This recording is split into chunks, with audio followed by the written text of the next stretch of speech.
We're coming on the air with Florida's governor making it official, stripping Disney of its special tax status. He signed that bill and another that bans critical race theory in schools moments ago, tweeting he's ending educational and corporate indoctrination in the state.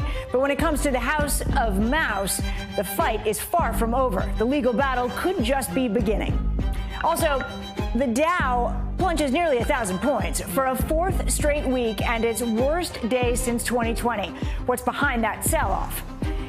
And we just got word that one of the most powerful members of Congress caught in a lie on tape is apologizing to former President Trump. What is making the House Minority Leader say he is sorry? Still ahead. And Russia pounds Ukraine in the east as one of its commanders claims it wants complete control of all eastern and southern Ukraine, what the Pentagon is saying. Plus, this Earth Day, President Biden tries to strike a balance between going green and at the same time cutting costs for inflation-weary Americans. Is he doing enough on climate change to satisfy midterm voters? And time is running out for a Texas mom scheduled to die for the death of her toddler. Why the race is on to save her from both sides of the political aisle. Hi there, I'm Stephanie Gosk in for Hallie Jackson. We start tonight with the political fight over the Magic Kingdom. Florida Governor Ron DeSantis making it official today, signing into law a bill that strips Disney of its special tax status in Florida. They don't have to go through permitting. They have all kind of different benefits. And it was really an aberration. No individual or no company in Florida is treated this way. This bill moved fast after the governor made a surprise announcement Tuesday that he wanted it on the agenda for state lawmakers. Disney will no longer self-govern that roughly 40 square miles around its theme parks in Orlando next June. That is, unless the company challenges it, which it may. All of it comes after Disney called for the repeal of Florida's parental rights in education law, which protesters have dubbed the Don't Say Gay law. It bans classroom discussion about sexual orientation and gender identity in kindergarten through third grade. The bill signing came in an event where Governor DeSantis also signed another bill into law banning critical race theory in schools. And while all this is happening, we still haven't heard from Disney. Maura Barrett has been following the story for us this week and joins me now to talk about it. Maura, what else did the governor say today, and are we expecting that response from Disney? Well, Stephanie, you heard the governor call Disney an aberration, the fact that they were able to build infrastructure, add new rides, self-govern in this special district that was called Reedy Creek. But he also did make a direct connection, like you said, to that Don't Say Gay bill. And what I want to point out is that once Disney pushed back against the passage of this bill, they also stopped political donations in Florida. And this had previously been a very symbiotic relationship. Disney brings in a lot of money to Florida, employs a lot of Florida residents. And so this is something that really put a trigger point in this relationship and is going to cause a lot of problems going forward in the next year, like you said, until everything actually dissolves. And when he was signing this bill into law, also signing that critical race theory bill as well, he's really saying he's taking on corporate indoctrination, going up against big business. And this is something that remains to be seen in a midterm election year, mind you, if it'll have any impact on his reelection. This is something we've seen companies starting to take a political stance across the country and state politics pushing back. But this is not something that we've seen balance out in terms of voters' minds right now. And so a lot hanging in the balance here in Florida this week, Stephanie. You know, Maura, as I'm listening to you talk, it seems, although it is a risk perhaps from the governor, the likelihood of Disney picking up stakes and moving out of Orlando is little to none, I would imagine. I mean, how risky is it really for him?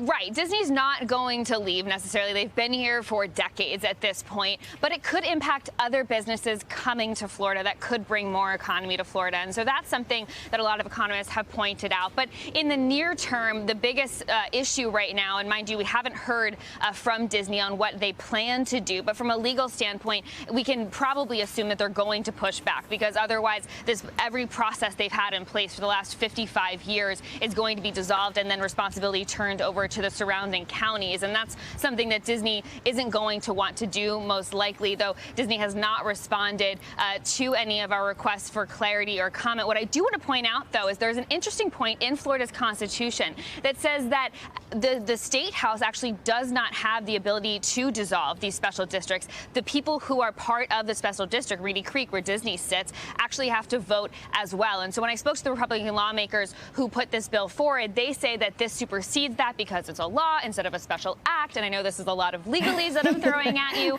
and Florida-specific state house stuff. But all that to say is there is probably going to be a lot of legal challenges. Well, I mean, that sort of begs the next question. What would that legal recourse look like? I mean, is that a lawsuit against the state? I mean, what can Disney do?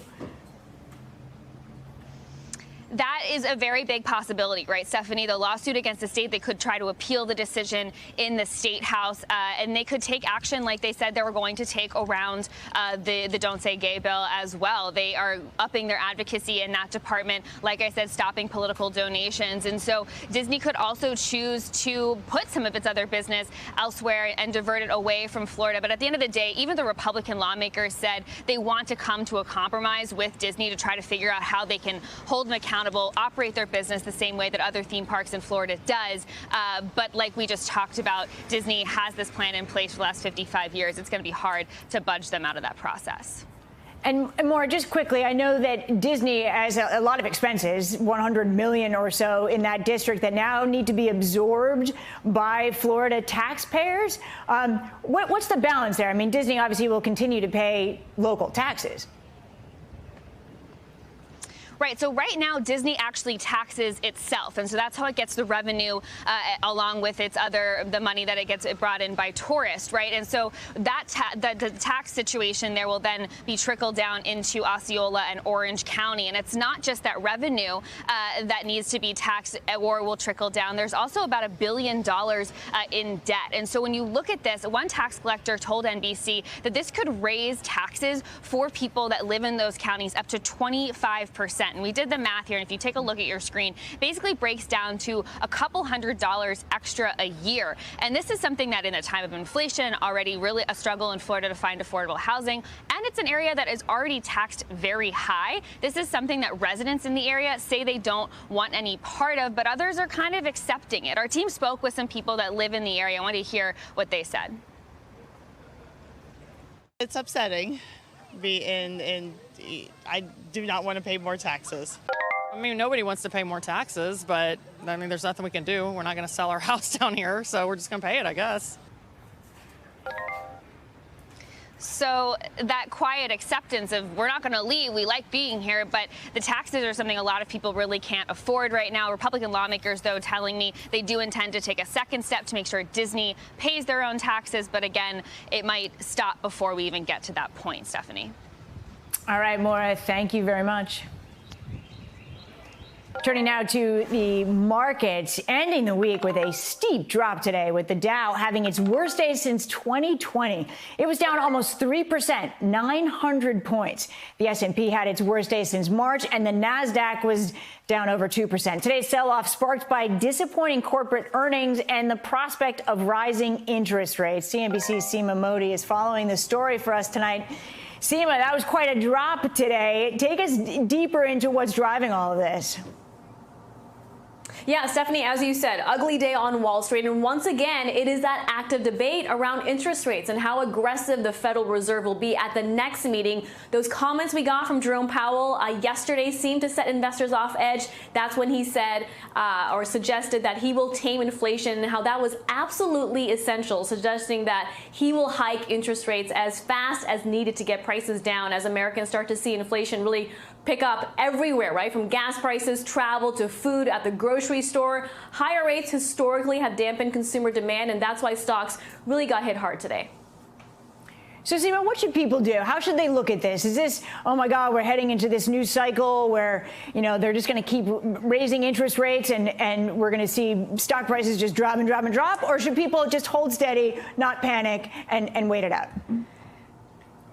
Yeah, that's the crucial question. Today was the worst day for the Dow since October of 2020. So if you're looking at your 401k, it's obviously not a great reaction. Worst week since mid-March for the S&P 500. What I will say is next week we will get a better gauge on where this market is headed when we hear from the most powerful companies on Wall Street. I'm talking Microsoft, Apple, General Electric, 3M. The commentary that we get from these CEOs, Stephanie, will provide a very accurate read on how Americans are holding up, the economic effect of the war. These numbers are always empowering and helping investors, right, decide which stocks they want to own. So perhaps we'll get more clarity on that question next week.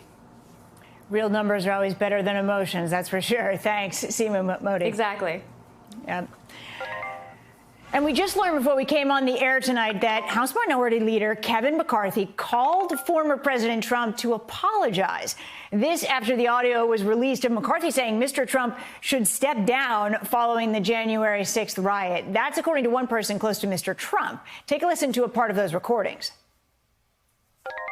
Again, I mean, the only discussion I would have with him is that I think this will pass, and it would be my recommendation we should do that. I mean, that would be my take, but I don't think he would take it, but I don't know.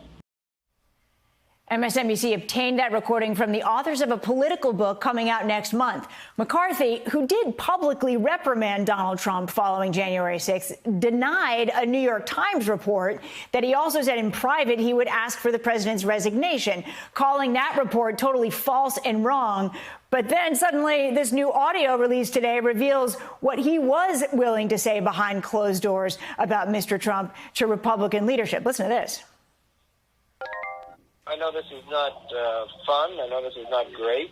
I know this is very tough. But what I want to do, especially through here, is I don't want to rush things. I want everybody to have all the information needed.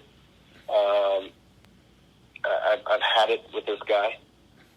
What he did is unacceptable.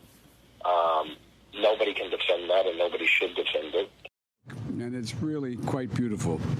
Governor Inslee, who is known. And there you have that audio. There's a little bit of President Biden there as well. I've had it with this guy. He says, you know, news of the tape reaching President Biden today, who said the Republican Party isn't what it used to be, calling it, quote, the MAGA party now. Joining me now is Hallie Vitale. Hallie, whether McCarthy forgot he said this or is lying about it, it's all there on the tape. And what effects could this have on his prospects to be Speaker of the House this fall? I mean, look, that's the looming question here in the halls of Congress. Unfortunately for us, this recording came out at a time when Congress has been out of session for about 2 weeks. So lawmakers actually aren't physically here. That's not to say they won't be back, though. On Monday, they are returning, and I think a lot of us are going to have a lot of questions about this, specifically what kind of impact this has on McCarthy's speakership, because his calculus has always been, Steph, stick close to the former president because Trump is the leader of this party. He has such power and influence, especially over the House Republican caucus, that McCarthy does need to stay on his good side. That's kind of what our reporting points to right now, because really the larger picture here is, yes, this is bad, both because McCarthy seems to have lied or misremembered what was actually happening here and the comments that he actually made privately, but also because Trump could decide to turn on him.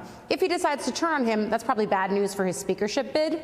That being said, we've heard from several Republican lawmakers today, all of them saying that they think that McCarthy will be Speaker if Republicans retake the House in November. All of that very hypothetical right now, because really, if Trump's not mad about this, this may not really matter.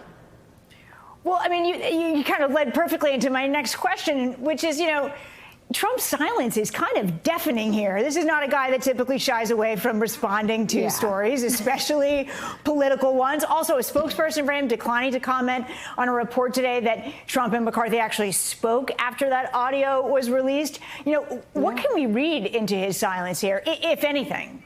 Yeah, Trump's no shrinking violet, right? In the days of Twitter, he would have just tweeted a reaction to this. We also haven't seen a statement, though, and those statements do have a tendency to read like tweets. So there's a reason that Trump's not commenting. He is also holding a rally tomorrow night in Ohio. I imagine this is going to come up. If it doesn't, though, it sort of speaks to what we've heard from our sources, which is that he's not actually that mad about this. Instead, he thinks that this conversation only just shows the power that he has over Republicans, even someone who's likely to be the Speaker of the House if Republicans retake the majority, or who is, at least right now, just the top Republican here on the Hill. One person who spoke with Trump about the call that McCarthy had with him in the last day or so said, quote, McCarthy said he was placating Liz Cheney and he was paying her lip service when he said the things that he said on those recorded calls that have since become public. This person then went on to say, Trump isn't really mad. He's got other things on his mind. He accepts McCarthy for who he is. It's not like he really trusts him. Of course, Washington is an entire town of political expediency. It seems like both McCarthy and Trump are also aware of that.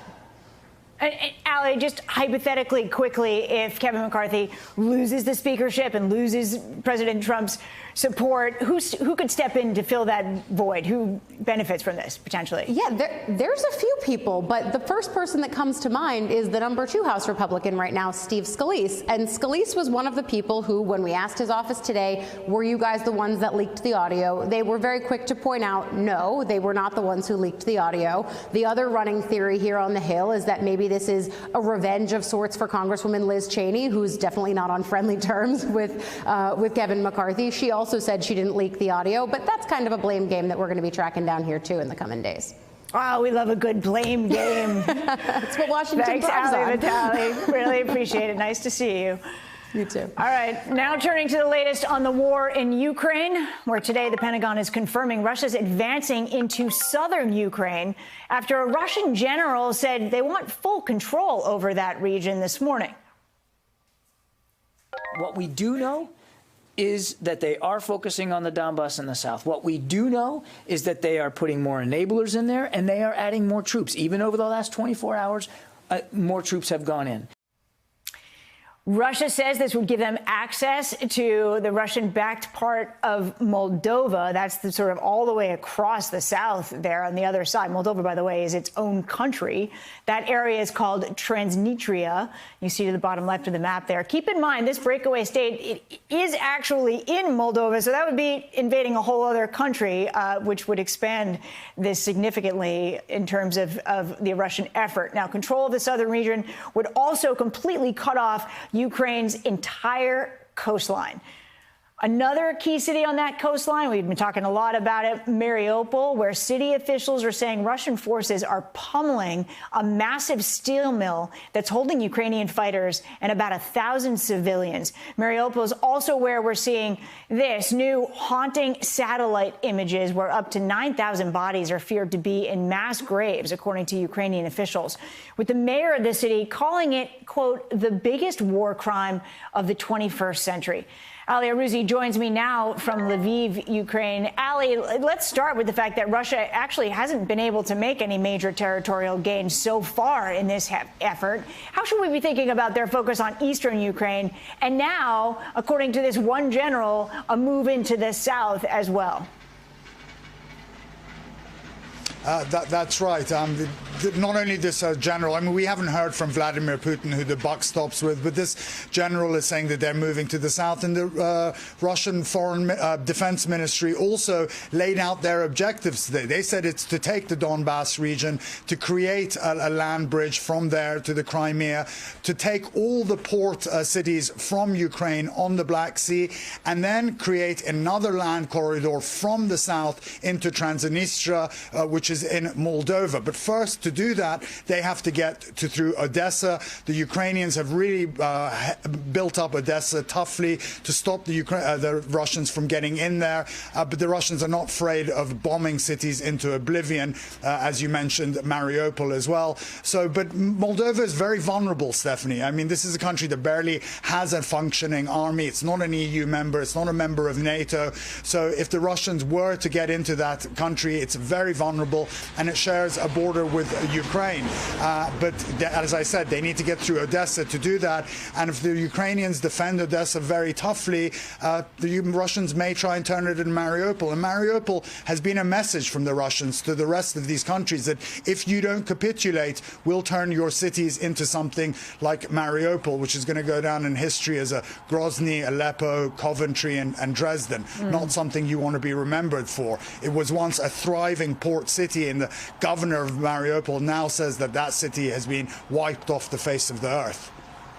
Well, in that vein, today the UN said they found growing evidence of war crimes in Mariupol. There are those reports of mass graves there. And Russia, like you say, now says that they control it. But, you alluded to this. What do they control? I mean, what's left of that city after this assault that you've described? There's nothing left of it. They've destroyed over 90% of it. If you look at all of this aerial footage from there, it's just been flattened. It's just grey buildings that are literally dust and smoke rising everywhere. All that's really left is that steel plant, and they're keeping that for strategic purposes so they can use it to make steel and armament and things like that once they do capture it in its entirety. And they've done it by committing atrocities. The mayor of Mariupol said that this is one of the greatest atrocities of the 21st century. He said it's another Baba Yar, which is a reference to the atrocities the Nazis committed in 1941 when they killed over 30,000 Ukrainian Jews there. So harking back to those atrocities that are now happening in the 21st century again in Ukraine. And hard to imagine with the civilians that have left that they're going to come back and win over their hearts and minds after all of this. Hallie Arouzi, thank you so much. Moving on to multiple wildfires that are burning out of control in New Mexico and Arizona. National forest officials say they are bracing for extreme and catastrophic conditions. 15 million people are under red flag warnings from the desert Southwest to the southern plains. There's very low humidity and wind gusts up to 70 miles per hour, and that could lead to more dangerous fire threats. The extremely critical fire danger, which is the highest risk category for fire weather, is in effect for areas in Colorado like Denver and Boulder. And in Arizona, the governor there has declared a state of emergency in the affected counties. More than 700 homes have been evacuated. As crews are bracing for the worst in the Southwest, President Biden spent Earth Day in Seattle, his first visit to the city as president, to talk about the need to stop the threat of wildfires and deploy more resources to clean energy. The president signed an executive order aimed at addressing climate change and its effect on America's forests. He even took a swipe at former President Donald Trump as he talked about the growing crisis. Listen. I think that we're in one of those moments in world history and in American history where we've reached the point that the crisis on the environment has become so obvious, with the notable exception of the former president, that we really have an opportunity to do things we couldn't have done 2, 5, 10 years ago. Our Josh Letterman joins us now. Josh, the president has been criticized recently for not making climate change a priority. Will today's executive decision make any difference? Well, everything makes a difference, right? Will it be a game changer? Probably not. If you think about all of the greenhouse gas emissions that Americans put into the air every year, our trees and our forests absorb the equivalent of about 15% of those emissions. So if we were to lose our forests to wildfires or other issues, obviously we would contribute a lot more greenhouse gases into the environment, and that would be a problem. So the Biden administration trying to take effort here to make clear they're moving forward. They are going to do more across the government to protect these forests, but it is not the kind of game-changing announcement that a lot of climate activists would like to be seeing from this president more than a year into his presidency. You know, President Biden is facing such strong headwinds when it comes to the economy, of those high gas prices and inflation. All of that's got to be handled. Have those issues in some ways, Josh, hijacked his agenda on things like climate change going into the midterms? Well, the White House would say only in the short term. In fact, we heard from John Kerry, the president's national overseas climate envoy, who was on with Andrea Mitchell earlier today, saying it's okay if we have to increase our energy production temporarily, particularly if it keeps Americans on board with the broader long-term effort to fight climate change. You don't want people to get so upset by the high gas prices now that they just say, forget about this climate change thing, I don't care anymore. But the issue here is whether what the administration is trying to do right now ahead of the election to increase supply and reduce prices of gases is only going to further tie our future to fossil fuels. If they have to build new infrastructure to be exporting more energy, for example, to Europe as we deal with the Russia crisis, that could have long-term ramifications. And that really is the concern that environmentalists have right now. You know, these environmental issues are really kind of the passion of young voters, and Democrats have real concerns about getting them out to vote. Climate change is really one of their top priorities. What do Dems want to do to try to energize that voting bloc beyond just climate change? Well, certainly they want to see the president between now and Election Day push through Congress a standalone or a smaller kind of version of his Build Back Better agenda that would focus specifically on more than $500 billion worth of climate investments. They say shove it through. If you don't get any Republican votes, it doesn't matter. They want to see the president take action on that and other issues like immigration that are so important to particularly the young progressive left of the party right now. All right, Josh Letterman, thank you very much. And coming up, an update on a case that captured the world's attention. Prosecutors in Portugal formally accusing a suspect in the Madeleine McCann case, nearly 15 years after the little girl's disappearance. Why the timing of this announcement is so important to the investigation. Plus, why Philadelphia is now scrapping its indoor mask mandate again. The city only brought it back a few days ago, so what changed? We'll be right back.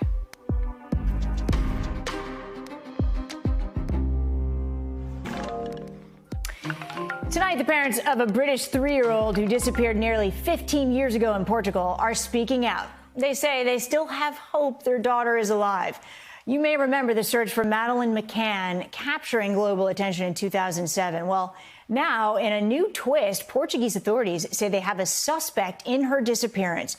They didn't name the person, but say they're working with officials in Germany on the case. 2 years ago, German police identified Christian Bruckner, a German citizen, as a suspect. He has denied any involvement in the girl's disappearance. McCann went missing while on vacation in Portugal. Her family said she vanished from the family's vacation apartment while her parents were eating with friends nearby. She was also with her sisters there, her twin brother and sister, who were 2 years old at the time. Let's bring in veteran trial lawyer C.K. Hoffler. C.K., nice to see you. You know, the timing of this formal suspect is interesting. A statute of limitations in Portugal doesn't typically allow this type of crime to be prosecuted more than 15 years after it's committed. That 15-year mark is May 3rd. So is there a connection there? I think there's absolutely a connection without a question. The reason this was such a significant case, as you said, it galvanized world attention. This young child, a 3-year-old who disappeared, her parents were originally suspects and they were released. They were no longer suspects. And so they've been searching for really a 15-year period for any clues. And finally now, despite the fact that 2 years ago they had the suspect who was in prison in Germany for raping someone in the same area as little Madeleine was. And so they didn't have quite enough evidence to charge him, but now on the eve of when the statute of limitations is going to expire, they're accelerating things. Why? Because when it expires, if they don't charge him, then they're not going to be able to ever do anything relative to her case. So see, let's just talk, you know, generally in murder cases, they never found Madeleine McCann's body. How hard is it to charge if you don't even have a body in a case? It's very difficult, especially there are 3 countries involved in this. The crime took place in Portugal, allegedly, if she was murdered. They don't have a body, so they don't even know that she's dead. They suspect she's dead. This alleged suspect is in prison in Germany, and they were British citizens. So there are a lot of complex international issues surrounding this whole case, but it's going to be very, very difficult. It's all circumstantial evidence. He was evidently living very close to the location where she was abducted or where she was taken away or kidnapped, and he is in jail right now, again, for allegedly raping someone who was very close to where Madeleine was abducted. So there's a lot of circumstantial evidence. We don't know exactly how much more evidence exists, but if they had a slam dunk case and a whole lot of evidence, they would have charged him 2 years ago and they wouldn't have waited till the eve of the statute of limitations expiring. So I think it's going to be tough. Well, it sounds like a high hurdle to get over. CK, thank you so much. People across the country are rallying to stop next Wednesday's execution of Melissa Lucio in Texas. She's a mother of 14 convicted of capital murder in the death of her 2-year-old daughter nearly 15 years ago.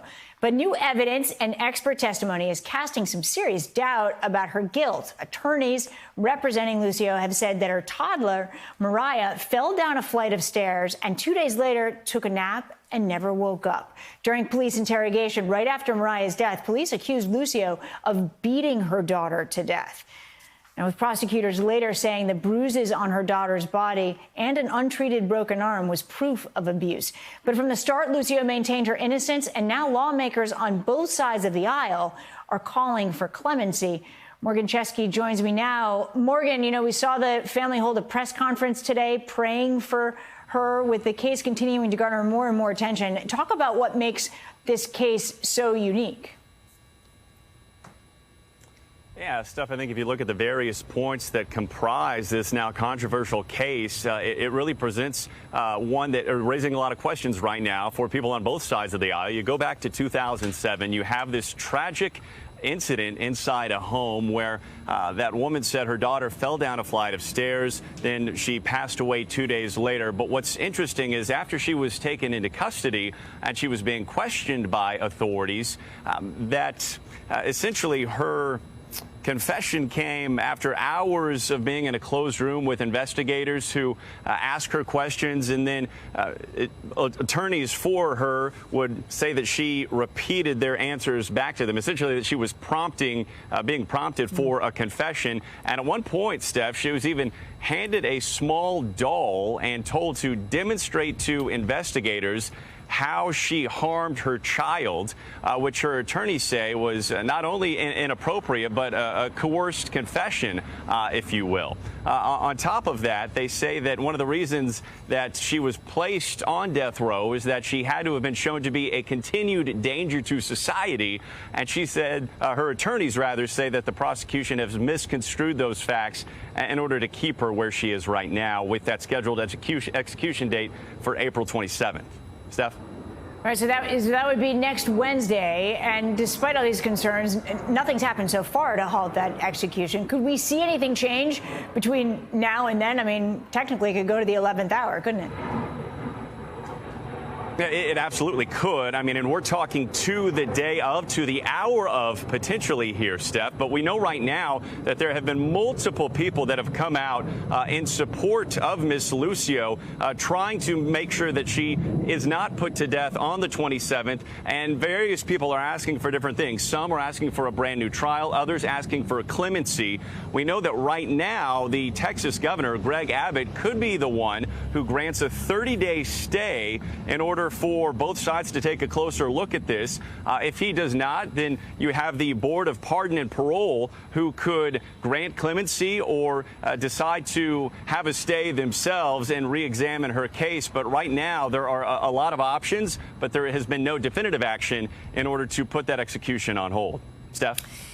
Morgan, we're hearing from both Democrats and Republican lawmakers in Texas condemning this execution. I would imagine there aren't a lot of issues that bring those two groups together in Texas, including some people who are backers of the death penalty having concerns. Is there a shift going on right now in Texas when it comes to support for the death penalty? You know, when you look at the way both sides have come together on this issue, Steph, you could certainly say so. Real quickly, I do believe we have a soundbite with a state lawmaker here who is expressing his thoughts on this very issue. Let's listen to what he has to say, and then I'll say something on the other side. Take a listen. Texas is known as a pro-death state, and I'm not proud of that. We want to make sure that nothing is left out of this trial, nothing that is left out in making sure that everything is placed on the table and considered before we carry out a death sentence to an innocent person. Now, important to note, that lawmaker is a state Democrat in Texas who is pro-life, but he is not the only one. As you mentioned, there are several Republicans statewide that are also calling for clemency, calling for this stay of execution. As it stands right now, this is such a polarizing issue across the country. Here in Texas, of course, it is known to be a pro-death penalty, but this could very well start a larger conversation, Steph, on whether or not this needs to be re-examined. We know that the death penalty in general has fallen under intense scrutiny in neighboring Oklahoma after several inmates there had botched executions, and that caused the death penalty to be temporarily put on hold. So it remains to be seen what will be happening from a larger conversation standpoint here in Texas. But as for right now, that execution for Miss Lucio is still set for next week. Steph? It certainly sounds like the kind of case that can change things. Morgan Chesky, thank you. Let's get you over to the 5 things our team thinks you should know about tonight. Number 1, Philadelphia is already ending the indoor mask mandate it brought back on Monday. It reinstated that mandate because of a sharp increase in infections in the city. Officials are now just strongly recommending people wear masks indoors. The city's health department said the reversal is because of decreasing hospitalizations and a leveling of COVID cases.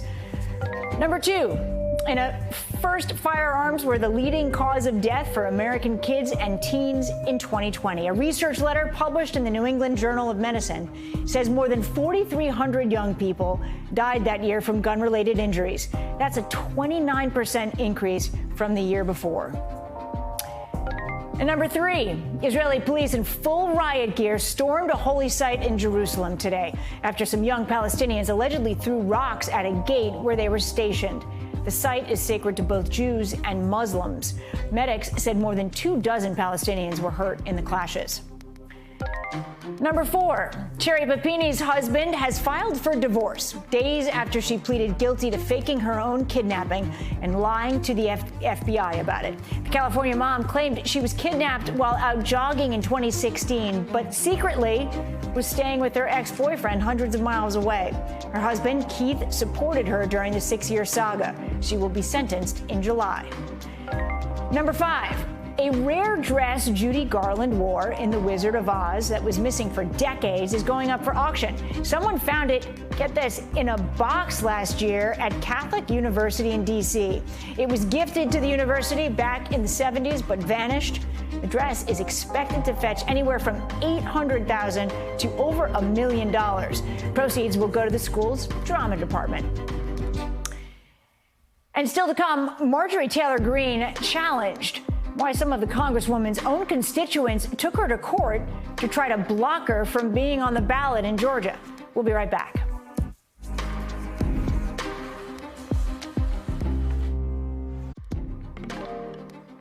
So what happens to a freeway when you drop 500 pounds of marijuana on it? It becomes a highway. And it might get some potholes. We've got that story coming up in a few minutes. But first, Georgia Congresswoman Marjorie Taylor Greene was at times combative during her testimony at a hearing on if she should be eligible for re-election due to her actions ahead of the January 6th insurrection. Voters in her district filed the challenge, claiming Greene aided the insurrection by continually promoting the lie that the 2020 election was stolen and rallying against a peaceful transfer of power. During testimony today, attorneys questioned Greene over social media posts that showed she repeatedly indicated support for executing Democrats, including House Speaker Nancy Pelosi. Greene denies any wrongdoing. Did you like a post that said it's quicker, that a bullet to the head would be a quicker way to remove Nancy Pelosi from the role of Speaker. I have had many people manage my social media account over the years. I have no idea who liked that. While the court will make a recommendation in the case, it will be up to Georgia's Secretary of State on whether she can run for re-election. Blaine Alexander joins me now from Atlanta with more. Blaine, nice to see you. She is the first lawmaker to testify under oath about her involvement in the insurrection. What struck you the most from her testimony today? A couple of things, Steph. One, the length of it. This went well into the afternoon. We're talking about more than 4 hours. There were some breaks that were sprinkled in there, of course, but she was on the stand for quite some time here today in downtown Atlanta. The other thing was that there was a lot of focus on her social media, on her Twitter account, on her Facebook account, and specifically the things that were posted, the things that were liked from those accounts, and the messages not on January 6th, but leading up to them, casting doubt on the results of the 2020 election, for instance.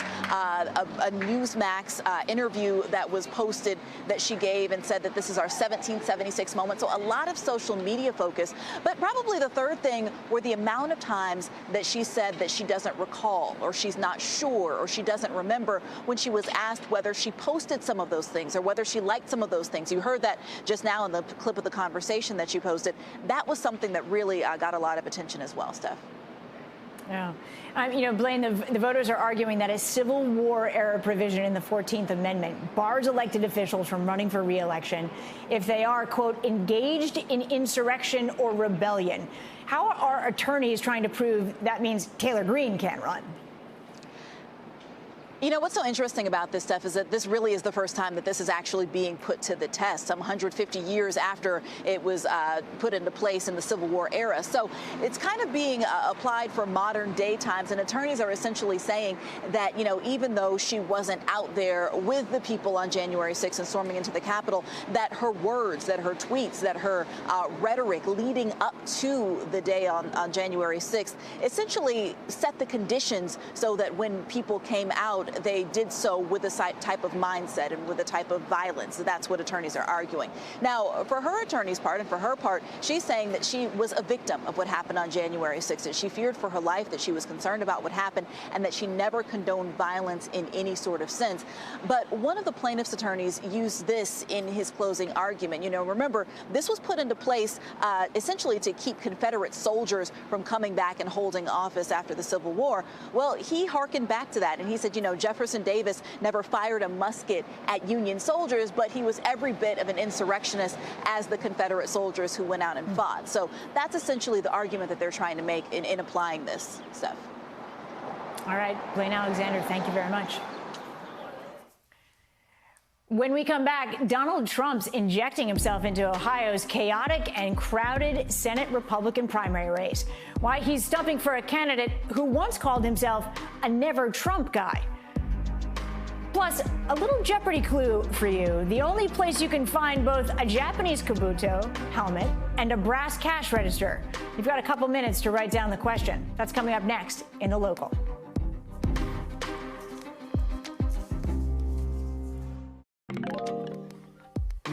So why is the West watching France's presidential election so closely? We've got that conversation coming up later in the show. But first, NBC covers hundreds of stories each day, and because you couldn't possibly read, watch, or listen to them all, our bureau teams have done it for you. This is what they tell us is going down in their regions in a segment we call The Local. From our Midwest Bureau, mourners remembering Patrick Lyoya at his funeral today. A Grand Rapids police officer shot and killed him during a traffic stop earlier this month. Hundreds of people went to the ceremony. Civil rights activist Al Sharpton gave his eulogy. The officer who killed Lyoya has not yet been identified. Also out of the Midwest, take a look at this. What you're seeing is some 500 pounds of packaged marijuana scattered across a highway in Missouri. Troopers there say it went everywhere after a crash on 420. Luckily, no one was seriously injured. Officials say 2 men were arrested and charged with felony first-degree drug trafficking. Then they weren't trafficking too well, were they? And this out of our West Coast Bureau. If you've been thinking about that Jeopardy clue, the question is, what is Alex Trebek's estate sale? It's happening in Studio City, California, all weekend. You can see how long the lines got there Thursday. Loads of things are up for sale, like furniture, collectibles, and even some of Trebek's old clothing. The host of Jeopardy died last year from pancreatic cancer. The Trump factor is playing into next week's Ohio primary. Mr. Trump is stumping in Ohio this weekend for Senate candidate J.D. Vance, who's looking to take the seat left vacant by retiring GOP Senator Rob Portman. But Vance's opponents are uncertain as to what a Trump endorsement might mean for their chances. Ohio's incumbent Republican governor and Secretary of State are also facing GOP opponents with stronger Trump ties. So will voters follow Mr. Trump's lead? Joining me now from Columbus, Ohio, is Vaughn Hilliard. Vaughn, nice to see you. A Fox News poll taken in early March had Mike Gibbons leading the pack in the Senate race, with Josh Mandel right behind him and J.D. Vance in third. But now with Trump's endorsement of Vance, it's possible the tables have completely turned here? Potentially. That's the big question mark over these next 10 days. May 3rd is the primary. Donald Trump is coming into town tomorrow to stump alongside J.D. Vance, who he endorsed here. But the question is, how much will that help J.D. Vance? Because there's been these polls that show, very little separation between especially these top four candidates here. But I think what is so telling about, why should the rest of the country care about the Ohio Senate race besides that this individual could be the next senator from Ohio? But I think the question is, you're seeing a lot of competitive primaries, not only here in Ohio, but Pennsylvania, Arizona, Missouri, Alabama, where there's a lot of Republicans involved, and Trump is putting his finger on several of these candidates and encouraging voters to vote for him. The question, though, is, will they follow his lead? Take a listen to part of my conversation with Mike Gibbons, one of the Republicans here in Ohio, who did not get that endorsement. I think we've already seen, you can see it in Pennsylvania with his endorsement of Dr. Oz. That doesn't necessarily mean that everybody believes that all his decisions are the right decisions. You could see the people that he surrounded himself with, there were a few big mistakes. So, I think if we go there and just assume maybe this was a mistake, then hopefully it won't affect him at all. And that's what you hear. Mike Gibbons hoping that voters here in Ohio don't follow Donald Trump's urging to vote for the other candidate in this race. Stephanie. But Vaughn, what do you think it is? I mean, is that wishful thinking on his part? I mean, what is your sense on the ground there? What are you hearing from people? Does Donald Trump still have that kind of sway to take a guy from third all the way to first? Right. The reality is that Donald Trump is still the man of his party. This is his political party here, and they think that's where he's putting his own political capital on the line. If J.D. Vance were not to win this race, it would make a lot of people question whether Donald Trump is truly the front runner anymore for the 2024 presidential election here. And when you're looking at J.D. Vance, there's a reason he endorsed him. It was just a couple years ago that J.D. Vance called himself a never Trumper. He said that Donald Trump was reprehensible and referred to him as an idiot. But that's what Donald Trump is looking for. He's looking for people to acquiesce to power and to essentially accept him as the leading man of their party, which J.D. Vance has done. And in return, he got that endorsement. The question is that enough for these voters to ultimately listen to Donald Trump and pick J.D. Vance here on May 3rd? Well, Vaughn, that hits the theme of the day. Republicans shifting their impressions of Donald Trump, depending on where the winds go. Thank you very much, Vaughn Hilliard. Last night, we reported on this show that Wolverine Worldwide's House Street site was designated by the EPA as a Superfund site, but it is not. The site is being considered by the EPA for a Superfund status, but a decision has not yet been reached. The EPA telling NBC News it is, quote, currently carrying out a formal site assessment to evaluate potential addition to Superfund's national priorities list. The big race people are watching this weekend is the one in France. President Macron facing off against his far-right challenger Marine Le Pen on Sunday. We're talking to Keir Simmons about the potential shockwaves the result could send across Europe. Next.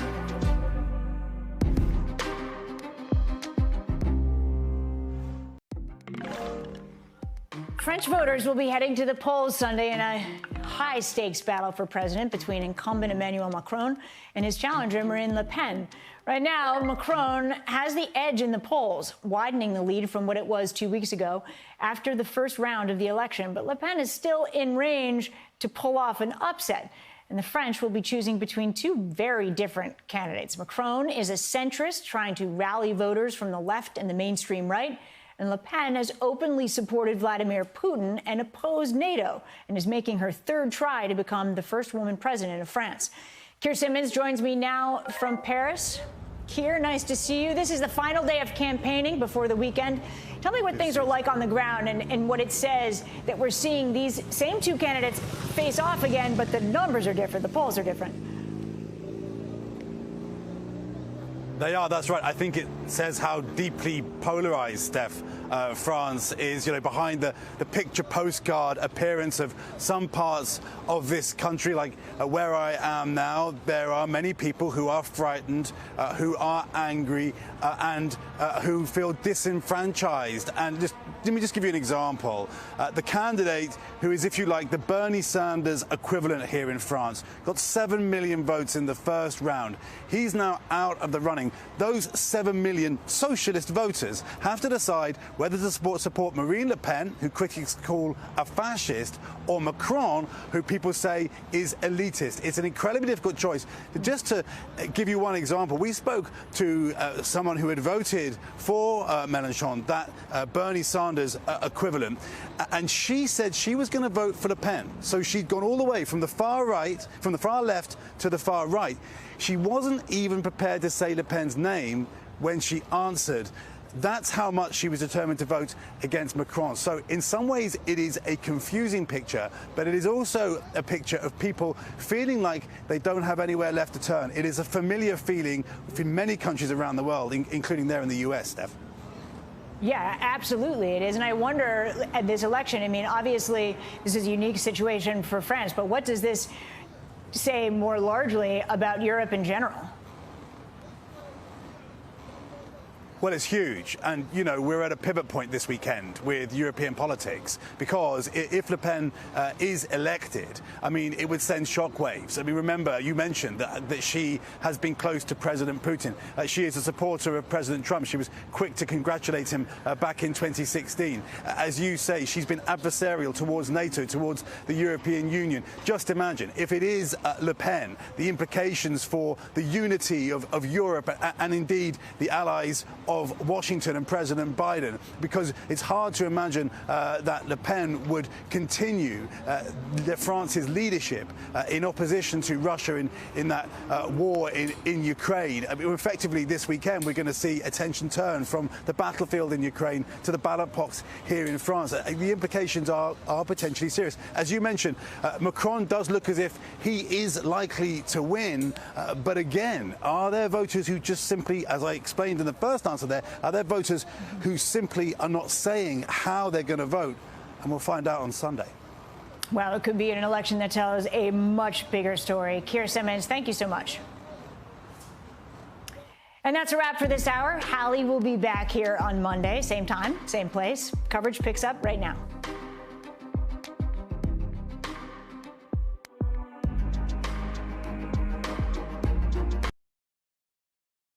Thanks for watching our YouTube channel. Follow today's top stories and breaking news by downloading the NBC News app.